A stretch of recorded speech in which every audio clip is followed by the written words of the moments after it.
When the Get Screened America series goes correctly, Pro Mod racing is an art form. But when human input overtakes power and performance, frightening moments happen. This is Rickie Smith in qualifying, crossing over and collecting Pete Farber.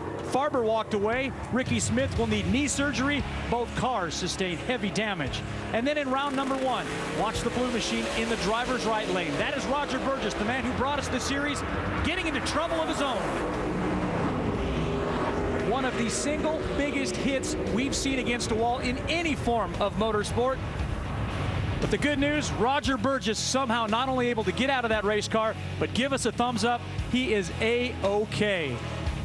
Well, it has been, Mike Dunn, another one of those kind of weekends as we welcome you to Thunder Valley, Bristol Dragway for the Ford Thunder Valley Nationals. And Mike, when we talk about this category, racing in general, there's always risk versus reward. But for some reason, the Pro Mod just seem to be a little bit riskier. Well, I think you just have to look at the numbers. I mean, you're talking about a race car that makes over 2,000 horsepower, weighs around 2,500 pounds. They allow a 10% engine setback, which basically means the engine's sitting on the front axle, the driver's in the middle, low downforce on the back.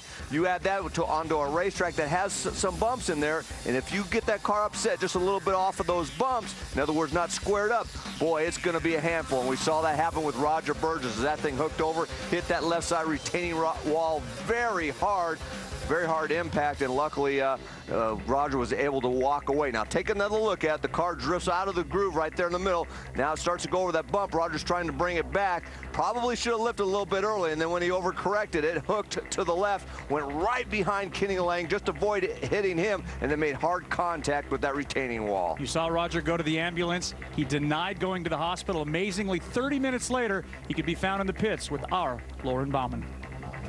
Roger, you jokingly said, I wanted to talk to you, but not like this. How are you feeling? I'm good. Left heel's bruised. Other than that, you know, pride's bruised a little bit. Can you take us back to the run and what happened? Yep. Going down the run, got a little bit on the inside off the first bump, so underneath the tunnel, about a 330. Tried to pull it back a little bit, hit the second bump, threw me back to the left again, pulled it back to correct, probably overcorrected, and end up in the other wall. I've certainly heard the complaint about the bumps from more than one driver, but, you know, we're looking at the state of your car right now, and when do you think you'll be able to, you know, rebuild your car and be back in action? I don't know about this car. This car looks pretty bad. So, I mean, I'd have to ask the other guys about that. But in terms of being back in action, I don't know. A lot of it has to do with how that foot is. I don't know if I can do anything with it right now. And we got a race in a week, so I don't know if I can be there or not. Well, we're certainly glad you're okay. Thank you. And as we take one more look at Roger Burgess impacting the retaining wall, it is this kind of excitement that seems to become the norm in the Get Screened America Pro Mod Drag Racing Series.